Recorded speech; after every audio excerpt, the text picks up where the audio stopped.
Hello അസ്സാം വലൈക്കും. ഇന്നിപ്പോൾ ഇത് കാണുമ്പോൾ നിങ്ങൾക്ക് മനസ്സിലാവും സംഭവം എന്താണെന്നുള്ളത്. തന്നെയാണ് കേട്ടോ, നമ്മൾ മാങ്ങ ചമ്മന്തി ഇറക്കുകയാണ്.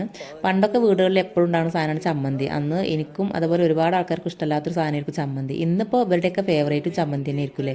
എൻ്റെ വീട്ടിലുണ്ട് കേട്ടോ ചമ്മന്തി ഏറ്റവും കൂടുതൽ ഇഷ്ടമുള്ള ഒരാളും തീരെ ഇഷ്ടമല്ലാത്ത ഒരാളും.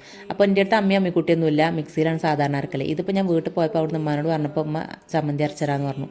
ഏയ് വേണ്ട, അധികം അറിയേണ്ട ആവശ്യമൊന്നുമില്ലല്ലോ, അപ്പോൾ ഞാൻ തന്നെ ഇറക്കാമെന്ന് പറഞ്ഞ് ഞാൻ ഏറ്റെടുത്തു കേട്ടോ. ആദ്യം കാന്താരി മുളക് ഉപ്പും കൂടിയിട്ട് അരച്ചെടുത്തതിന് ശേഷം മാങ്ങ ഒന്ന് ചതച്ചെടുത്ത് പിന്നെ നമ്മൾ തേങ്ങയിട്ടിട്ട് നന്നായിട്ടൊന്ന് അരച്ചെടുത്തു കേട്ടോ. വെണ്ണ പോലെ അറിയേണ്ട ആവശ്യമൊന്നുമില്ലല്ലോ, ഒന്ന് ചതച്ചെടുത്തു. അപ്പോൾ ഇതാ ചമ്മന്തിൻ്റെ പണിയൊക്കെ കഴിഞ്ഞിട്ടുണ്ട് കേട്ടോ. അമ്മിക്കുട്ടി അമ്മിക്കല്ലൊക്കെ നേരെ ഒന്ന് വൃത്തിയാക്കി തുടച്ചെടുത്തിട്ടുണ്ട്. ചമ്മന്തി ഒന്ന് ടേസ്റ്റ് ചെയ്ത് നോക്കി, ഒരു രക്ഷയില്ല കേട്ടോ. അപ്പോൾ അതൊക്കെ അവിടെ കിടക്കട്ടെ. ഹൈലൈറ്റ് ഇതാണ് കേട്ടോ. ഉമ്മാനൊക്കെ നല്ല ചൂടുള്ളൊരു കയ്യിൽ ചോറ് വാങ്ങി അമ്മിക്കല്ലിലിട്ടു. എന്നിട്ട് എവിടെയൊക്കെ ചമ്മന്തിൻ്റെ അംശങ്ങളുണ്ടോ അതൊക്കെ കൂട്ടിയിട്ട് നന്നായിട്ട് ഉരുട്ടി കുഴച്ചു കേട്ടോ.